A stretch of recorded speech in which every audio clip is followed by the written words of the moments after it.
Well, hello, it's Miss Gina, and I guess many of you are aware that it's storming outside in northwest Georgia, and it came a flood here just a little while ago. I was out push mowing my yard, and I started walking up on my porch to get a drink of water, and it just came down. I could hear it tap, tap, tapping on my metal roof, and so I thought, since the lightning took out my power tonight, it hit my transformer over here, and I saw it flash of light, and I heard a big boom, and so got a lot of onomatopoeias going on tonight.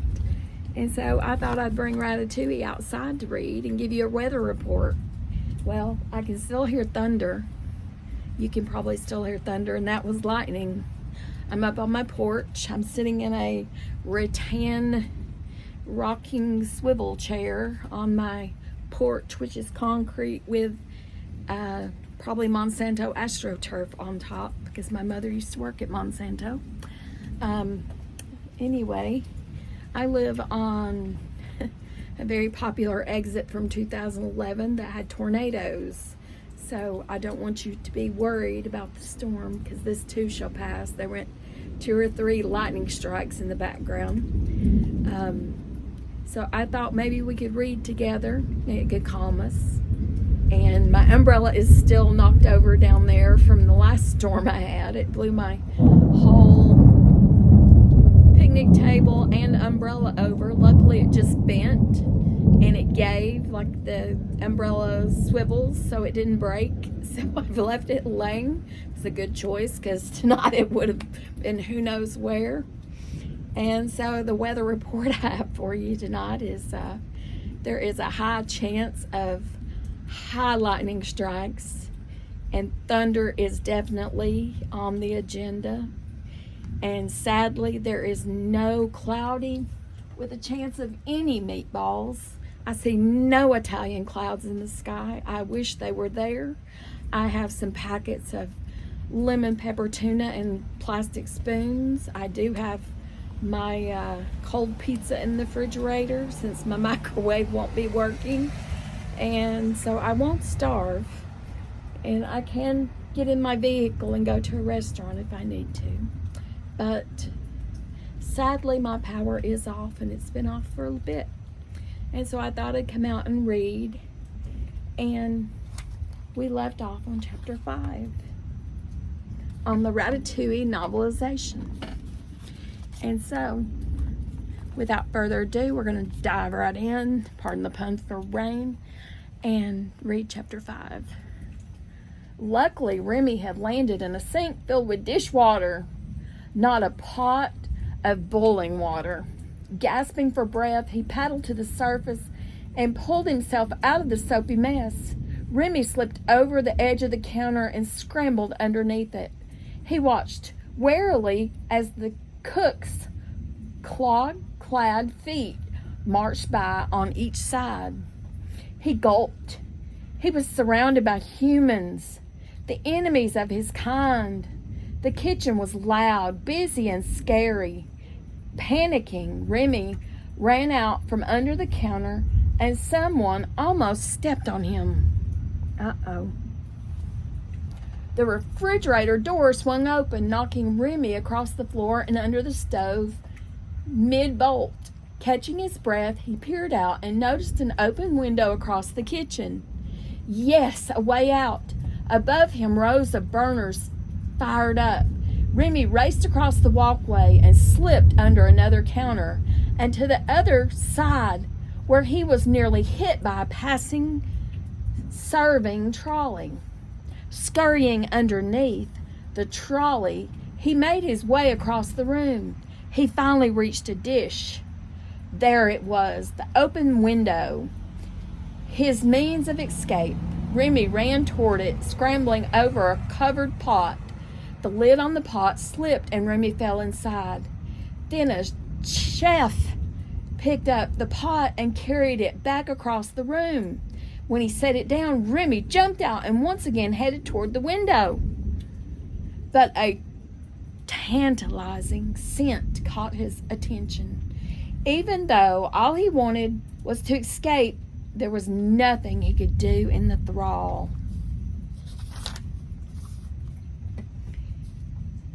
Of such a wonderful aroma. He followed the scent to a pan filled with vegetables. He had just crawled into the pan when one of the chefs picked it up and slid it into the oven. Flames ignited all around him as the oven was turned on. Uh-oh. Is it going to be somebody's dinner? I hope not. Remy kept out of the pan and escaped just as the chef was closing the oven door. Oh, that was close. But Remy was still not safe. His death-defying jump had landed him on the lower shelf of a trolley, and he realized it was on his way into the dining room. Uh-oh, they don't know he's there. A waiter named Mustafa reached onto the cart for a dish and grabbed Remy instead. Ah, the surprised waiter cried. Just then another trolley rolled by and Remy wriggled out of Mustafa's hands and jumped onto it, back into the kitchen. Back in the kitchen. Whew. Remy scampered under a counter. He needed to get out, and fast. And that was just when one of the chefs reached over and closed the window. Remy's heart sank. What was he going to do? Uh-oh, he was almost dinner. Linguine, that sounds like food, walked to the stove and tasted the soup he had doctored. Ugh, it tasted so horrible that Linguine ran over to the very same window, opened it, and spit out the soup. It was that bad. Here was Remy's chance. He scurried to a broom leaning by the window, climbed it, and began to make his way across the shelf of spices that sat above the stove. Dodging the jars, he ran through the steam from the soup bubbling directly below. Remy winced. Sorry, mosquito. Got him. Let's see. He winced. The smell was bad enough to peel the paint off the walls. Remy paused. He didn't know what to do. Part of him wanted to stay despite the danger and save the soup, but the other part wanted to save himself. He glanced around the kitchen. The chefs hadn't noticed one indecisive rat. He looked again at the window, at freedom. Suddenly, Gusto appeared. "Remy," he said urgently. "What are you waiting for? You know how to fix it. This is your chance." Gusto was right. This was his chance. Filled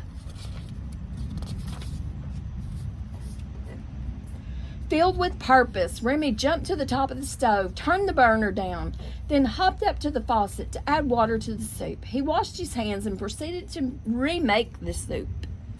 He tasted, he sniffed, he salted, he peppered, he added vegetables and spices. Remy took a big taste. Ah, and it was almost there.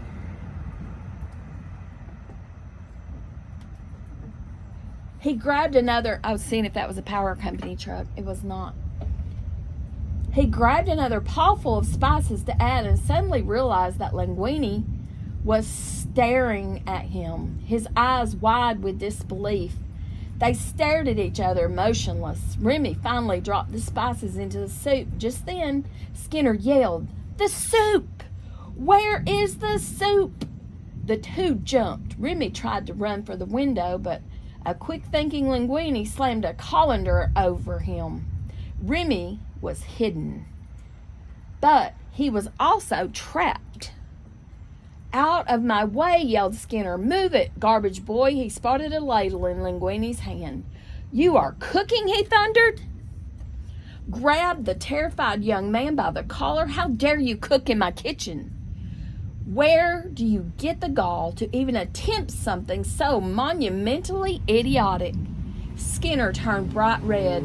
"I should have you drawn and quartered." "I'll do it. I think the law is on my side." In all the excitement, Mustafa ladled out a bowl of soup and brought it into the dining room. It was too late by the time Skinner realized what was going on. "Soup!" he yelled. "Stop that soup!" He raced after Mustafa, but the soup was already being served. "No!" Skinner dragged a stepladder to the dining room door and peered out the window. Then he turned around and glared at Linguini. Linguini, you are fired. Fired! F-I-R-E-D. Fired. Fired. You're fired. Mustafa stuck his head through the double door and spoke in a low voice to Skinner. She wants to see the chef, he said. The color drained from Skinner's face. He took a deep breath and headed into the dining room. Moments later, he stalked back into the kitchen, a bewildered look on his face. Mustafa was right behind him. What did the customer say? Asked Colette. It was not a customer, explained Mustafa. It was a critic. Colette winced. Ego? She asked nervously. Skinner was dazed. Soline Leclerc. He said, Leclerc? What did she say? Asked Colette. She liked the soup, said Mustafa. He was mystified. Skinner could not believe his ears. He rushed to the soup and tasted it. From the look on his face, it was clear that the soup was delicious. And that Skinner was not very happy about that. The bustle of the kitchen stopped dead. Everyone stared at Skinner. What are you playing at? Skinner asked. Linguini suspiciously. I am still fired? Asked Linguini. You can't fire him, argued Colette. Skinner wheeled around. What? Colette gathered up her courage and faced the angry chef. Leclerc likes it. Yeah. Yeah? She made a point of telling you so. If she writes a review to that effect and finds out you fired the cook responsible? Skinner laughed dismissively. He's a garbage boy, he said with a sneer, who made something she liked. Colette finished. How can we claim to represent the name of Gusto if we don't uphold his most cherished belief? And what belief is that, Mademoiselle Tattoo? Asked Skinner angrily. Anyone can cook, she said simply.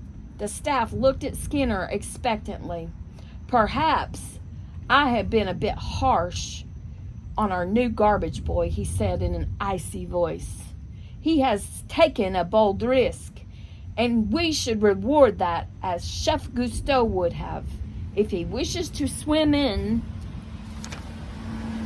dangerous waters, who are we to deny him? Skinner turned to Colette. Since you have expressed such an interest in his cooking career, you should be responsible for it, he said.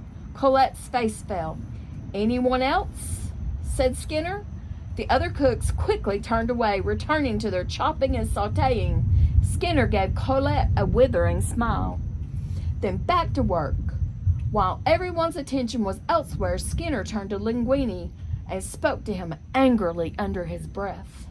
You are either very lucky or very unlucky, he said. You will make the soup again, and this time I'll be paying attention, very close attention. Linguini gulped. Meanwhile, Remy was trying to make his escape. The colander kept moving, slowly but surely, toward the window. Then Remy was close enough. He crawled out from underneath the colander, headed for freedom. They think you might be a cook, Skinner continued. But you know what I think, Linguini. I think you are a sneaky, overreaching little. From the corner of his eye, he spotted Remy. Rat! A rat! Shouted Horst. Get that rat! Screamed Lalo. Remy took off. Skinner grabbed a mop and swung at Remy, shattering dishes and blocking his escape. Linguini, shouted Skinner. Get something to trap it. Linguini grabbed a jar and forced Remy into it, then screwed the lid tightly shut. What should I do now? He asked. Kill it, said Skinner. Now? Asked Linguini, looking around the kitchen. No, not in the kitchen. Are you mad? Do you know what would happen to us if anyone knew we had a rat in our kitchen? They'd close us down. Skinner took a breath and continued, Our reputation is hanging by a thread as it is. Take it away from here. Far away. Kill it. Dispose of it. Go. Shaking, Linguini ran out the back door and hopped onto his bicycle. He began to pedal furiously into the gloom, almost hitting a parked car. He rode until he reached the bank of the Seine, the river that divides Paris. Linguini usually loved strolling the riverfront, so beautiful and serene, but that night it looked dark and foreboding. He shivered. Linguini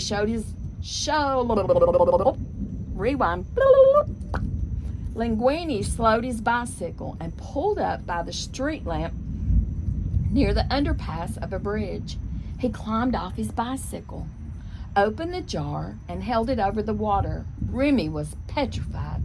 Don't look at me like that, shouted Linguini. You aren't the only one who's trapped. They expect me to cook it again. He took a deep breath. I'm not ambitious. I wasn't trying to cook. I was just trying to stay out of trouble. You're the one who was getting fancy with the spices. What did you throw in there? He asked. Oregano? Remy shook his head. No. What, rosemary? Asked Linguini. Again, Remy shook his head. That's a spice, isn't it? Rosemary? Remy nodded. Rosemary was indeed a spice. Smells real good, too. Then what was all the flipping and all the throwing? Linguini trailed off, frowned, and turned from Remy. He slumped down on the bank, setting the jar with Remy inside next to him. I need this job, he explained. I've lost so many. I don't know how to cook, and now I'm actually talking to a rat as if.